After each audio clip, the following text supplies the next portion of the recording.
Bem-vindos ao Kimball Insights. Hoje temos uma convidada muito especial para o nosso episódio de Vida de Conselheiro. Eu sou Tiziana Lima, estou aqui com a Amanda Saconato. Temos mais um convidado especial na nossa bancada, que é o Axel Werner. Boa tarde. Estamos aqui com a Valéria Carmignani, uma convidada muito especial aqui no Vida de Conselheiros hoje. É uma executiva experiente que vai trazer aqui também uma visão dela de como conselheira, né? Seja bem-vinda. Vamos lá continuar. Então, a pergunta primeira que você me faz, ela é muito curiosa, porque como eu me tornei conselheira, não foi nada programado, né? Aliás, eu acho que nada na minha carreira foi muito programado, né? Eu não sou daquela do tipo, deixa a vida me levar, a vida leva eu.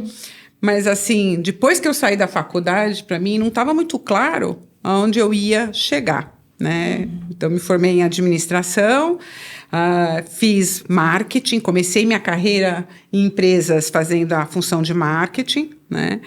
E durante muitos anos, na hora de fazer aquela avaliação de final de ano, né, eu recebi um feedback de gestão de equipes, que eu fazia muito bem essa parte de gente, gestão de equipes, né? E aquilo foi crescendo em mim, né? Eu falava, puxa vida, é uma coisa que eu sei fazer direitinho, porque sempre vinha um reforço de que eu podia fazer mais daquilo, né? Que era uma coisa que eu tinha uma fortaleza. E aquilo foi aumentando, né? O desejo de você fazer mais disso, desse capítulo de cuidar de gente. E aí, num determinado momento da minha carreira, que eu estava num programa de sucessão, de você ir para uma cadeira maior, eu tinha que fazer uma passagem para uma área comercial para liderar um grupo grande de pessoas, né? E eu fui fazer isso, né, com uma diretoria de vendas, com um grupo grande de 300 pessoas, né? E ali o bichinho me mordeu. Eu falei, gente, como é gostoso liderar a gente. Porque eu saí muito mais daquele bastidor de planejamento estratégico, de apresentações. E eu comecei a entrar no dia a dia de liderar pessoas. E eu via que, nossa, cada um era um e não tinha receita de bolo. A gente tinha que ler a pessoa, entender o que movia aquela pessoa para você liderar aquela pessoa da melhor forma possível. E me apaixonei por esse capítulo. Foi na função de diretora comercial que eu entendi que eu queria fazer mais e mais de gente. E aonde que tinha essa função? Onde que poderia ser? Né? E comecei a olhar que recursos humanos me parecia interessante. Na época, uma pessoa de negócios ir para recursos humanos era praticamente... A pessoa estava se aposentando. Não era uma coisa bem vista. Não era o caminho normal, Não né? era natural. E meus colegas falaram, nossa, vai para recursos humanos, até torceram o nariz e tal. E eu falei, vou. E aí eu consegui, nessa mesma empresa que eu estava liderando, né, uma área de negócios, eu consegui fazer uma movimentação lateral para uma cadeira de recursos humanos. Na época, o meu maior desafio nessa cadeira era fazer reestruturações de empresa.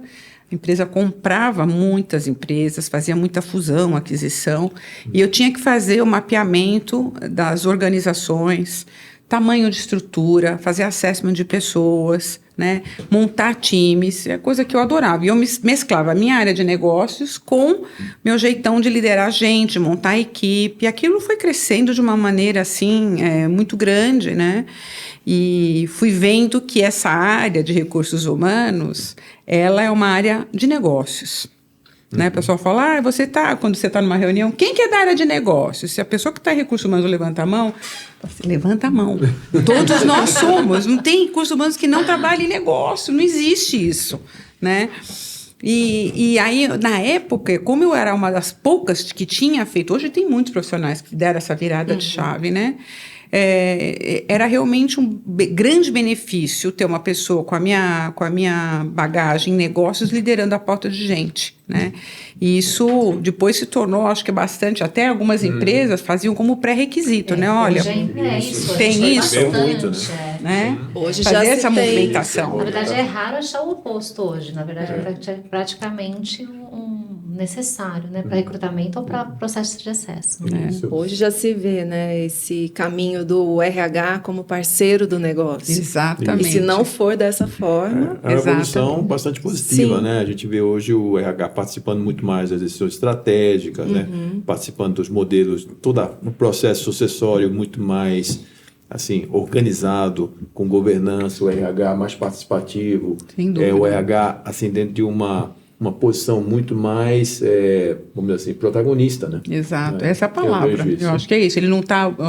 Outro termo que se usava com recursos humanos, que eu falava, gente, não funciona.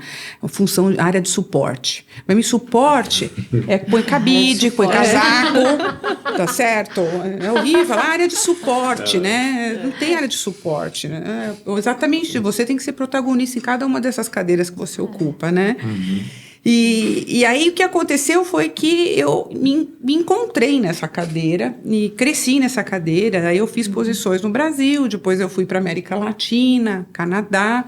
E a minha última posição executiva foi em Basileia, né? Eu trabalhava na Novartis até ano retrasado, e sentei numa cadeira global, liderando a pauta de planejamento de recursos humanos. Então, a gente tem lá o planejamento na matriz e a gente desce esse planejamento para os países com algumas diretrizes de pautas que a gente quer que sejam implementadas, seja ela de cultura, seja ela de seção, seja de diversidade e inclusão. É meio que um alinhamento daquilo que é a estratégia de capital humano para todos os países, todas as subsidiárias da Novartis no mundo. Né? E eu tive o grande benefício, quando me chamaram para liderar essa área, de ser pandemia. Então, eu sentei no meu escritório de casa, aqui do Brasil, fazendo o fuso horário de Basileia, né? Mas que, aliás, é um escritório que todo mundo inveja, né? Porque quando ela aparece nas videoconferências, todo mundo diz, que lugar você está? Lindo, árvores atrás, um janelão. Até hoje a gente fica impressionado, né? Tem um episódio, já contei acho que para vocês, né? Que eu estava lá nesse escritório, né? Que tem uma janela que dá de frente para minha casa, a rua, né? Só que eu moro num bairro com muita árvore. Aí alguém brincou, eu adoro esse teu fundo de tela, né? Porque o pessoal usa muito fundo de tela, né? Aí alguém falou, não é o fundo de tela, é a casa dela. Aí, como assim? Aí começou a brincadeira, até parei, aquele frio, né? Horrível do outro lado de Basileia, aquele verde na minha janela. Eu falei, gente, realmente, é o jardim aqui de casa, tal. Daí começou uma brincadeira, duvido, eu tive que abrir a janela. E levar o povo lá pro... E levantei minha cabeça, olha aqui, eu tô entrando pra janela, tal. Mas o pessoal falou, olha que paisagem, né? Só aquele frio, aquela neve, com verde maravilhoso. Mas eu digo que foi o benefício, porque aí eu entro no gancho do conselho. E aí o que aconteceu? Como eu fazia o meu fuso horário das 6 da manhã à 1 da tarde, que é o horário da Europa, no período da tarde eu tinha tempo. Eu, com natureza de querer estudar, fazer alguma coisa diferente, eu comecei a pensar o que eu podia fazer de novo capítulo, de estudar alguma coisa nova, fazer alguma coisa nova, que encaixasse nesse meu período que eu estava fazendo essa função horário europeu. E aí entra o capítulo governança. Entra o capítulo governança de uma maneira bem inusitada, porque eu falo que você tem que ouvir as pessoas que estão com você, que moram com você e que te conhecem, né? Eu estava lá numa dessas reflexões, o que fazer, e aí o meu pai me manda no WhatsApp um artigo que tinha acabado de sair no estado de São Paulo, uma chamada num programa de formação para conselheiras. Chamava Programa Diversidade em Conselho, PDEC.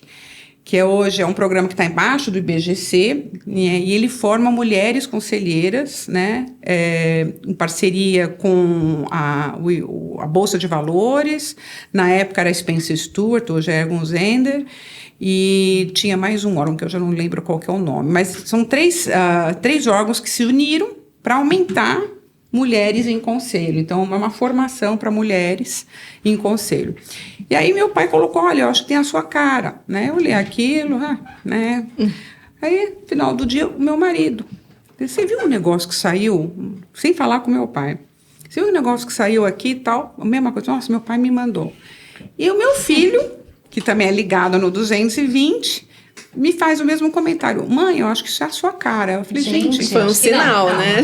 Três homens da minha vida falando que é a minha cara, né? Acho que Melhor eu dar uma olhada. E eu tinha um certo viés com relação a isso, porque para mim o conselho era uma coisa assim, de gente bem já lá no final, né, da carreira, bem mais, vamos dizer, maduro, bastante frio grisalho, não que eu não tenha, né? A gente dá um jeito, né, Axel? Mas... Tô procurando jeito ainda. Eu já tô, assim, testando as diversas cores. Mas era uma coisa, assim, para mim, que eu ainda estava executiva, para mim estava meio fora.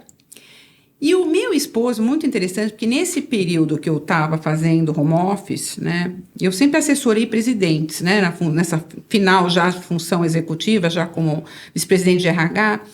Como a gente tinha muitos calls, né, eu pegava a call do carro, eu pegava a call no escritório com a porta aberta lá de casa, ele ouvia muitas vezes as minhas conversas, e ouvia a minha mediação com vários temas que a gente tinha que fazer, né, com os CEOs. E quando eu desligava, ele falava, eu acho que um dia você vai ser conselheira. Os temas que você lida, as conversas que você tem com ele e tal. E vinha com isso na minha cabeça, né? Mas eu falei, conselheira não é bem isso, eu falava para ele, né? Não é bem isso. Bom, e foi ficando. Com essa recomendação de 3 homens na minha vida, eu acho que eu falei, no mínimo que eu tenho que fazer é aplicar para esse negócio e ver se eu sou aceita, que tem um processo seletivo. Se eu for ser aceita, o que vai custar para mim? Nada, só o meu tempo que hoje eu tenho disponível, tá certo? Né? E vou estudar alguma coisa nova. E acabei entrando nesse programa. É um programa que na época, hoje acho que até mais, eram 1.000 mulheres aplicando para 30 vagas. Nossa, então, louco. E qual é o objetivo do programa? Pegar 30 mulheres completamente diferentes. Então, assim, eu Bem estudei diverso, né? totalmente diferentes. A única Diversas coisa que elas têm, elas são experiências. mulheres. A única premissa só. Totalmente diferente. Tinha médica, tinha empresária, tinha advogada, tinha professora. Se você puder imaginar, e de tudo quanto é mercado, vivência, idade, etnia. Você entrava numa sala e falou, gente, não tem uma igual a mim. Isso que eu achei muito bacana. Né? Então, era diverso em vários sentidos. E durante esse 1 ano e meio, além de você estar com aulas de governança, você é designado um mentor ou uma mentora, que é um conselheiro experiente, né, que te acompanha durante esse ano, com encontros, com a mentoria mesmo, e vai te ajudando a depurar os temas de governança para te dirigir, eventualmente, para uma nova cadeira de conselho. E eu acabei caindo com uma pessoa extremamente bacana, muito experiente, que é o Ronaldo Abrud, que estava no GPA. E a formação em si foi sensacional. E antes mesmo de eu terminar a formação, eu recebi o convite para participar do primeiro processo seletivo, que era no Hospital Alemão. Legal. Onde eu conheci o Axel depois, né, Sim, Axel? sim. E lá eles estavam num processo de formação de um comitê de pessoas, e eles estavam buscando pessoas com formação em gestão para compor esse comitê e, eventualmente, uma pessoa que pudesse subir ao conselho e sentar no conselho, porque o conselho, na época, não tinha ninguém com essa cabeça de gestão. Né? E aí eu falei, bom, vamos participar, né? Eu estava nesse programa, lá o hospital sabia que era uma vez por mês a reunião de conselho, então acho que dava para encaixar também. E as coisas foram caminhando, acabei participando do processo, eu entrei no comitê. E aí o comitê, a primeira demanda que eu tive no comitê foi uma coincidência, né? Porque às vezes o tema de conselho nem sempre está favorável a capítulo de gente. É verdade. Né? Às vezes tem vários outros temas, mas... De vez em quando tem temas mais urgentes, ou eles colocam um nível de urgência diferente, ou é muito complexo. Exato. Também, né? Então, sabe quando a gente senta na hora certa?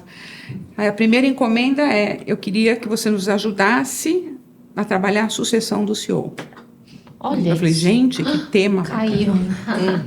Né? Parecia assim, puxa, né? E eles estavam esperando o quê? Que ainda não tinham feito isso, né? E, na verdade, eles estavam num processo mas precisavam de ajuda de alguém que pudesse articular todo esse processo. Então, nós tivemos esse tema, Aí a gente teve tema de renovação de toda a liderança que reportava esse novo CEO. A gente contratou o CEO, depois trouxe toda a parte de executivos, né? E fizemos uma transformação ali na parte de processo de cultura, na verdade, né? Que continua. Né? Valéria, muito bacana isso. Assim, o que você leva dessa sua bagagem toda de executiva, mulher de negócios, para esse âmbito de conselho, né? O que muda, o que você pode dizer assim, dá para utilizar de forma bastante similar, qual a postura que você tem que ter com a sua transformação pessoal para ser conselheira? Essa é uma pergunta muito boa. Você sabe que, enquanto conselheira executiva, eu tive que me vigiar várias vezes. Porque a primeira coisa que a gente tem que lembrar, executiva, ela executa. Né? A executiva está na linha de frente, está fazendo, está acontecendo. O conselheiro, não. O conselheiro, ele tem que ser tardio no falar, né? Esperto no escutar. Né? Então, a gente sempre fala, né? Sente o cheiro, né? Olha, mas não põe a mão.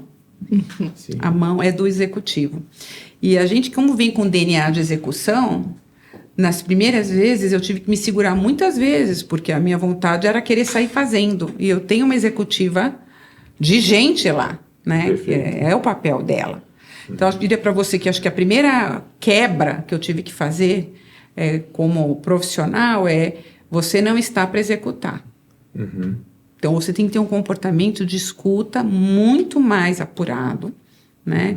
E segurar, em inglês fala hold your horses, né? Segura aí, porque você não está na posição de executiva. Acho que é a primeira coisa. Com relação a repertório como executiva, como é que você transporta isso para o conselho? Nossa, assim, eu me surpreendi de como eu teria coisas para aportar no conselho como ex-executiva de gente. Você imagina, a gente começou no conselho em 2020, né? Com pandemia. Eu fui conhecer os conselheiros depois de 1 ano e meio presencial, né? Tudo, processo de seleção, as reuniões todas online, né? A gente não se conhecia presencialmente. E o pós-pandemia, a pauta de gente virou de ponta cabeça, né? A gente acordou com empresas doentes, saúde mental, retenção de gente, o pessoal não querendo mais voltar para o escritório, né? Modelo de trabalho sendo questionado. Essas pautas o conselho olhava e falava, como é que a gente lida com isso? E como foi que você conseguiu contribuir com a sua experiência em RH nesse contexto, né, de mudança, todas essas pautas novas? Como que você contribuiu? Então, eu acho que a primeira coisa é a gente trazer o tema para a mesa, né? Então, o tema de pessoas, eu acho que há um tempo atrás era considerado um tema soft na organização, né? Eu acho que nos últimos 3 anos as organizações acordaram que ele é um tema estratégico, se não o mais estratégico. Porque sem as pessoas no lugar certo, com a cabeça certa, fazendo a coisa certa, todo o resto não acontece. Não acontece. Né? Então, você trazer o tema, eu acho que para mim foi o grande benefício de ter uma pessoa que está o tempo todo pensando em gente. Então, nós estamos apresentando alguma coisa, talvez o grupo de executivos não esteja tão atento a implicações com gente. Aí eu levanto. Gente, vocês já pensaram que isso aí tem que ser muito bem comunicado para a organização? Porque vocês estão mexendo numa coisa que vai incomodar. Você tem toda a razão. Comunicação, puxa, é verdade. Né? Então, acho que quando você tem alguém que foi treinada para pensar nas implicações com o capital humano no conselho, essa pauta naturalmente vem. Né?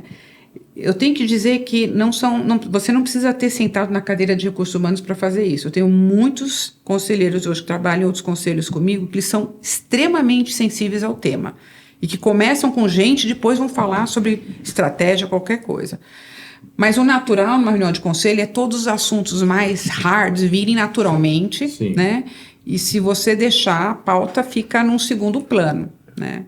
Então, eu acho que a minha contribuição quando eu vou para um conselho, eu tendo a puxar isso com mais disciplina, Né? Acho que esse é o... Tem toda a razão, Valéria. E se você observar, né, os números de pedidos de demissão têm alcançado recordes, ano após ano, após a pandemia. E se você vai verificar, uma das questões mais importantes é o reconhecimento, né, e a satisfação. Né? Então, isso tem a ver, não tem a ver com salário, não tem a ver com a promoção em si, né, mas assim, o reconhecimento do trabalho que a pessoa está desenvolvendo, com a satisfação pessoal e talvez até saúde mental, né, que a pessoa... Então, o tema se tornou muito mais, vamos dizer, complexo e muito mais importante, né? A gente tem visto isso. Né? O que você está trazendo, né? Outro dia eu estava fazendo uma conversa com uma outra pessoa, falando que pela primeira vez a gente tem as 3 gerações trabalhando juntas. Sim. Importantíssimo. E o que está acontecendo? Muitos não estão sabendo lidar com essa nova dinâmica. A maioria, na verdade. Não são nem 3, Não é? né? 4 gerações. Já Porque tem vai ser boomers, 4, né? X, millennials e o Z agora. Você tá entrando como estagiário. Eu não me conto nenhuma dessas. Você pode me dizer qual é a minha? Aqui nessa sala nós temos É um exemplo. 3 gerações. O primeiro, acho que é o último do Baby Boomer, né? Você é o Baby Boomer, é o primeiro, né? Baby Boomer, eu sou X, a Amanda é. Eu sou a Y e ainda tem a Z entrando como estagiária. É isso aí. E você vê como esse tema, Valéria, você, numa posição agora de conselheira, como que o conselho, né, ou os conselheiros podem ajudar as empresas nesse tema multigeracional? Eu acho que isso aí começa com a gente quebrando paradigma de como a gente traz conselheiros para o conselho também. Perfeito. Né? Como eu volto no meu viés inconsciente na época, de que lugar de conselho é lugar para quem é mais maduro e já viveu de tudo que é para viver. Cabeças brancas, né? Isso. Hoje eu não penso mais assim. Perfeito. Né? Pelo contrário, tem temas que eu sou tão leiga e que eu preciso tanto de uma geração para me complementar, que se eu não trouxer esse tema para a pauta com alguém no conselho, né, a gente corre um grande risco, né, de não enxergar uma coisa que é estruturante para o nosso negócio. Né? Você pega toda essa questão de transformação digital, eu particularmente não fui criado como um bichinho digital. Né? Eu fui a forceps, a coisa foi andando comigo, né? Hoje eu vejo qualquer orientação que eu precise fazer que foge um pouco do meu dia a dia, eu passo a mão na minha geração Y lá de casa, dá até raiva. Porque em 2 segundos, né? Mãe, assim, assado. Eu falei, graças a Deus eu tenho o Léo que me liga, que faz e tal. Mas é a grande verdade. E tem outras coisas que ele me liga, mãe, o que você faria? Eu, 2 minutos, falo, nossa, mãe, ainda bem que você me falou isso. Essa beleza dessa complementariedade é que precisa coexistir num conselho, por exemplo. E são obviedades para diferentes perspectivas, né? Tanto para o millennial, quanto na questão da tecnologia, por exemplo, quanto as questões mais estratégicas de negócio, que você contribui muito mais. Acho que a questão é não ter ponto cego, né? Sim. Eu Agora, acho que... o me interessa muito, Valéria, sua opinião sobre o que a tecnologia vai trazer de mudança ou consequências para a liderança. Recentemente, uma grande empresa alemã definiu um plano de reestruturação cortando 9 níveis hierárquicos, 9 níveis hierárquicos. E essa empresa diz o seguinte, a partir de agora nós vamos ter equipes autogerenciáveis, que já foi um teste do passado e que muitas empresas não deu certo. Será que vai dar certo dessa vez com a tecnologia? E o que muda na liderança para você com a tecnologia? Eu acho que tem um tema aí que para nós acho que é muito importante, que é saber distinguir, principalmente, né, falando um pouco de tecnologia e inteligência artificial, aonde ela entra e aonde o ser humano não é substituível. Sim. Que existe muita conversa de mudança de trabalho, muitas pessoas com medo, né, de perderem os empregos, mas eu acho que tem toda uma outra questão sendo discutida sobre a ética relacionada à inteligência artificial. Né? Outro dia eu estava vendo uma entrevista de uma psicóloga, né, falando que hoje existe possibilidade de você fazer uma consulta com uma psicóloga AI, inteligência artificial. Eu falei, gente, onde que nós vamos parar? Porque qual é o discernimento que essa máquina pode dar a você, que pode estar precisando de uma grande cabeça pensante para te ajudar com perguntas que possam fazer você tomar uma decisão mais coerente, ser transferida para uma máquina, né? E aí entra essa questão da ética, até onde a gente vai com a inteligência artificial, né, que não fere ética, né, que não fere a forma da gente fazer as coisas. Eu creio viamente que a gente vai chegar num equilíbrio onde a inteligência artificial veio para nos acelerar uma série de coisas, mas que o ser humano, sabendo fazer uso dela, não sendo substituído por ela, vai se tornar muito melhor. Eu acho muito interessante essa abordagem através da ética, né? E o que também relaciona a postura do líder, né? Então, eu acredito que a tecnologia deve mudar a postura do líder com relação à sua equipe e com relação ao uso da tecnologia. Você concorda com isso? Sem sombra de dúvida. O líder, pegando esse teu exemplo, né, do líder de uma empresa que está em processo de transformação e repensa o papel dele. Isso. Ou seja, você não tem mais estrutura aqui embaixo de você. Isso, você tem uma equipe autogerenciável, né? Autogerenciável. E ele foi treinado e desenvolvido para fazer gestão de equipes, né? Ele também vai sofrer com um processo de transformação incrível. Se ele não se transformar para esse novo mundo, ele está fora. Perfeito. Ele não vai mais existir como líder, porque se ele não souber fazer essa gestão desta outra maneira, usando esses mecanismos que estão aí, esse líder está fadado a morrer. E pega essa geração nova que já está entrando assim, a última coisa que eles querem é ter um líder. Eles não precisam. Eu fico muito feliz, Valéria, que você descobriu um novo grande mercado para consultoria e para psicologia. Vamos ter, assim, mais 20 anos de trabalho aqui. Pelo menos isso a gente não vai ser substituído. Vai demorar, né? Um pouquinho. Muito bom. Você abordou alguns temas que são relevantes, né? E você é uma pessoa que também trabalha com uma pauta sobre diversidade de conselhos. Você acabou de falar de não ter pontos cegos, né? Quais reflexões você acha que uma empresa ou um CEO que está querendo montar um conselho precisa tomar, assim, ou refletir quando for montar esse conselho, para ser um conselho produtivo, com conselheiros que realmente deem bons resultados? Bom, Amanda, eu acho que a primeira coisa é olhar o seu planejamento estratégico, para onde eu estou levando essa empresa nos próximos 5 anos, e o conselho, né, que tem o papel fundamental de olhar e cuidar do futuro, da longevidade dessa empresa. Ele tem que refletir as competências que esse planejamento estratégico vai exigir, né? Então, vamos voltar no tema de tecnologia, nessa parte de digitalização. Veja, se eu sou uma empresa que nos próximos 5 anos estou caminhando para uma coisa muito mais de tecnologia, de adquirir, né, tecnologias que vão me levar para uma automação, para uma inteligência artificial dentro de uma série de processos, quem é que deveria estar sentado no meu conselho que vai me ajudar a chegar lá? Né? Então, essas competências hoje que a gente olha, que são as competências do futuro dessa empresa, elas têm que estar representadas na mesa, né? Um conselho que tem todos, né, a mesma formação, a mesma escola, mesmo background, né, de formação, é trágico.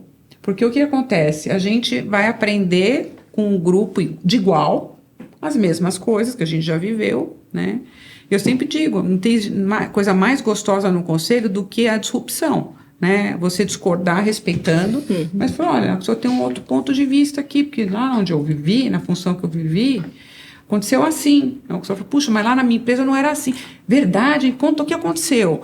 E a gente vai aprendendo um com o outro, né? E não tem o certo ou o errado, só tem a somatória de vivências que vai nesse grupo fazer a gente tomar a melhor decisão, né? Porque eu acho que a beleza do colegiado, e aí entra uma questão de comportamento que diverge do executivo, o executivo está sempre disputando o espaço, né? Então, na minha função, eu quero tentar ganhar mais budget para a minha área, né? No conselho não pode ser assim, porque nós só temos... Valéria, desculpa interromper, mas você não acha que é difícil fazer essa implantação? Porque Está bem claro para a gente que você tem que viver com a disrupção, tem que repensar os modelos, né? Mas eu tenho a impressão que isso é sempre muito mais difícil do que a gente pensa que é, porque existe sempre uma resistência, né? Principalmente vamos dizer assim, desse nível de governança a fazer isso de forma proativa. Como é que você vê isso? De mudança, você diz? Eu acho que a mudança vai vir em cima da efetividade desse conselho. Aí entra, por exemplo, a avaliação do conselho. Efeito. Vamos dizer assim, é uma causa-efeito. Causa-efeito, né? Entra a avaliação, sabe que os conselhos também são avaliados, né? A gente avalia conselheiros também. Então, o conselho tem que ser avaliado. E aí o conselho entra avaliado, entra o quê? As pautas estão alinhadas, o conselho está atualizado, né? O conselho realmente delibera em temas que são relevantes para a empresa, o CEO avalia o conselho, os executivos avaliam o conselho, né? São temas que efetivamente é colocar o espelho no conselho. Eu achava que eu estava bonito, mas não estou. Né? Porque vem uma avaliação e aí tem coisas que a gente tem que trabalhar. É fácil? Não é. Porque entra de novo vaidades, né? Você pega conselho que tem pessoas que estão lá, então CEOs, né? São pessoas que já foram muito bem sucedidas nas suas posições executivas, né? Então é difícil você vestir uma sandália da humildade. Isso. Eu falei, não sei o que eu não sei. E se autotransformar também, né? Porque a experiência passada não projeta o futuro, né? Hoje, principalmente hoje, no momento que está tudo sendo questionado. Então, a sandália da humildade, como você falou, e a autotransformação, né? Exatamente. Você tem que repensar aquilo tudo que você fez e deixar ser influenciado. E eu acho que essa é a dificuldade de alguns conselhos, mas a gente tem a Valéria aqui que está aí para chacoalhar um pouco não é fácil. esse status quo, né? E não é fácil, Axel, porque o pessoal pergunta qual é o seu papel no conselho vindo de capital humano. Eu ainda sou uma dos membros, né? Então, eu acabo fazendo um papel paralelo, né, de fazer o azeitamento desse conselho. Então, por exemplo, puxo a reunião de off-site. Vamos fazer reunião de off-site? Né? Acaba vindo de quem? Da pessoa que já fez isso em outros times que sabe que isso funciona. Vamos discutir um pouquinho a dinâmica desse grupo? Será que não está na hora da gente parar e repensar como que a gente está trabalhando? É papel de quem já fez isso em outras organizações e sabe que é importante.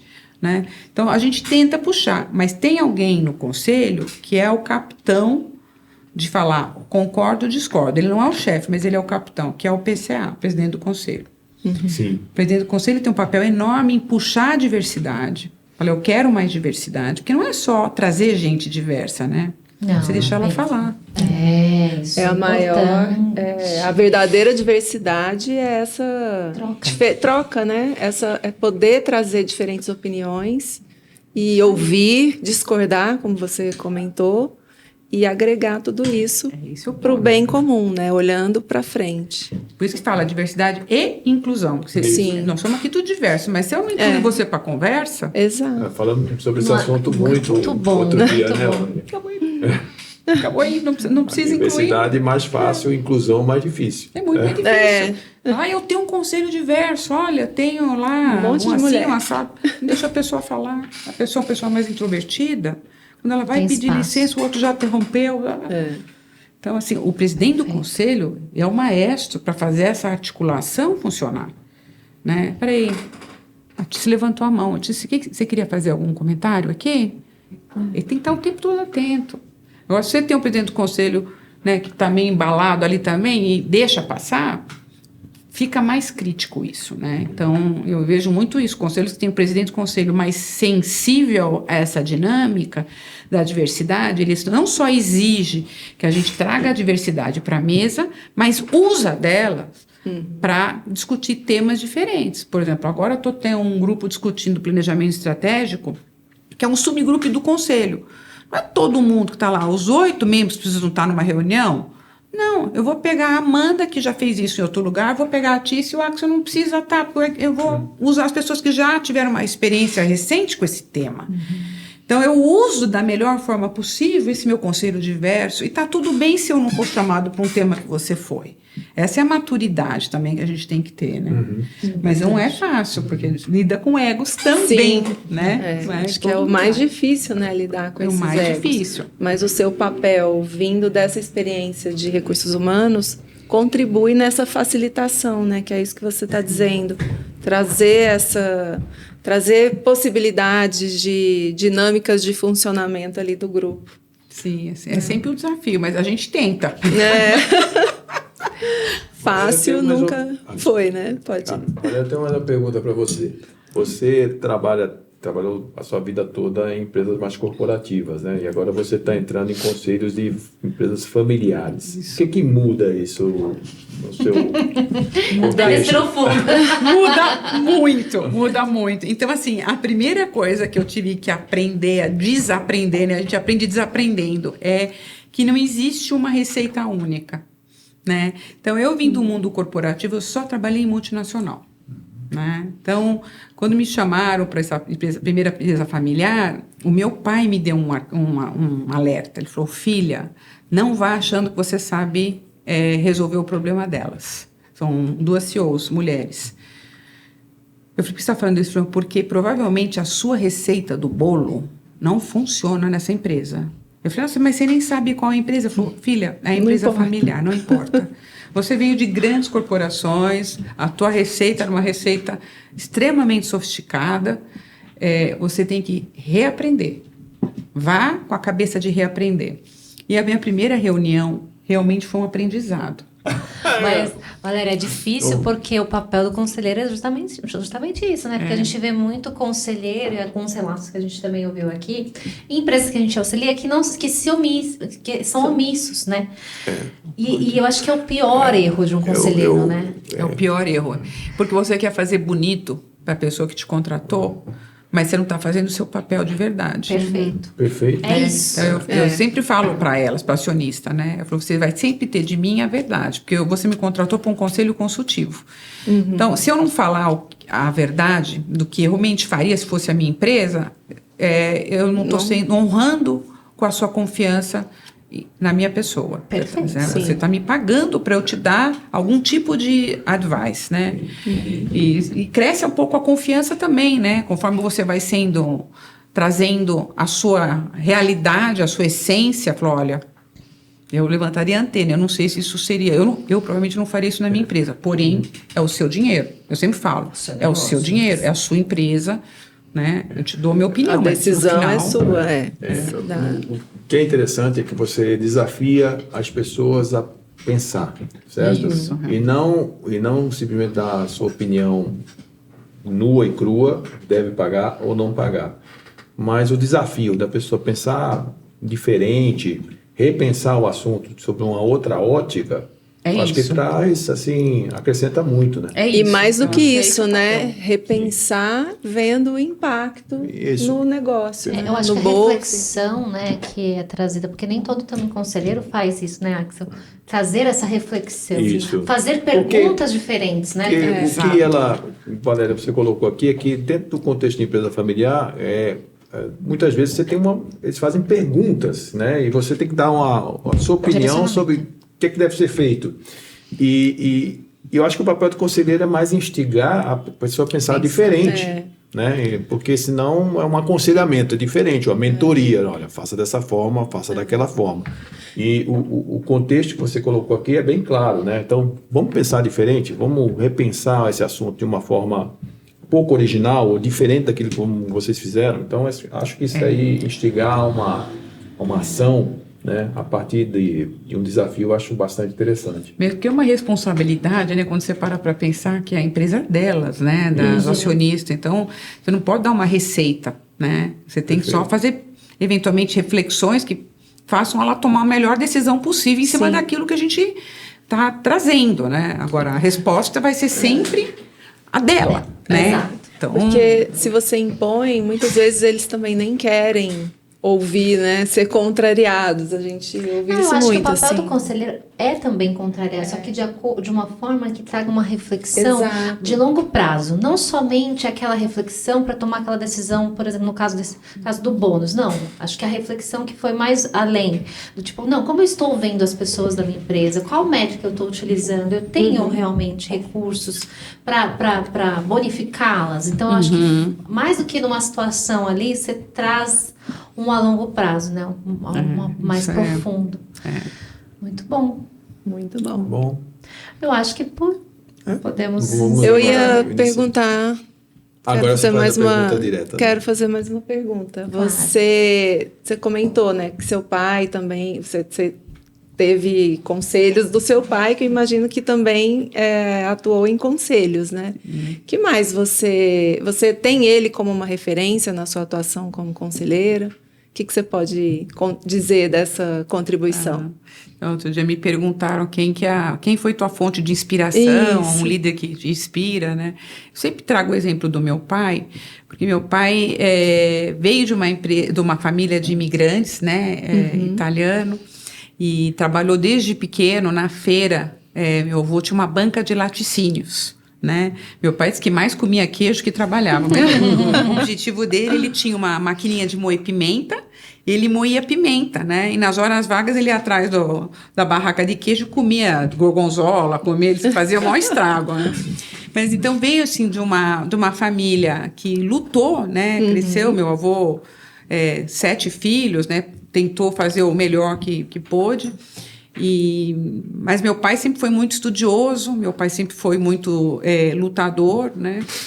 E ele entrou numa empresa, inclusive uma empresa alemã, a Mangels, como office boy, né? E virou presidente dessa empresa. Né? E sempre muito humilde, né? Assim, generoso, um desenvolvedor de gente. Até hoje, as pessoas com quem meu pai trabalhou têm uma admiração profunda. Depois ele saiu, foi presidente da COFAP, foi presidente da Sabesp na gestão do Mário Covas, depois na gestão do Alckmin. E foi um líder, né, maravilhoso como pai, como esposo, né, e como profissional. Então, porque eu acredito muito nisso, né, da pessoa não perder a sua essência quando ela é um ser humano, né? Não dá, hoje não tem esse negócio, mas Valéria profissional, Valéria pessoal, eu acho que está tudo junto e misturado. E quanto mais você puder trazer os seus valores, a sua essência para dentro do mundo do trabalho corporativo, mais gostoso fica, porque você pode ser você. Exato. Né? Tem nada mais libertador do que você trazer a sua essência do jeito que você é. Né? E você conseguir fazer o seu trabalho com a sua essência. Então, o meu pai foi um exemplo disso, né? Até hoje, eu me aconselho com ele, está com 81 anos, mas é conselheiro de empresa. Qual o nome dele? Ariovaldo.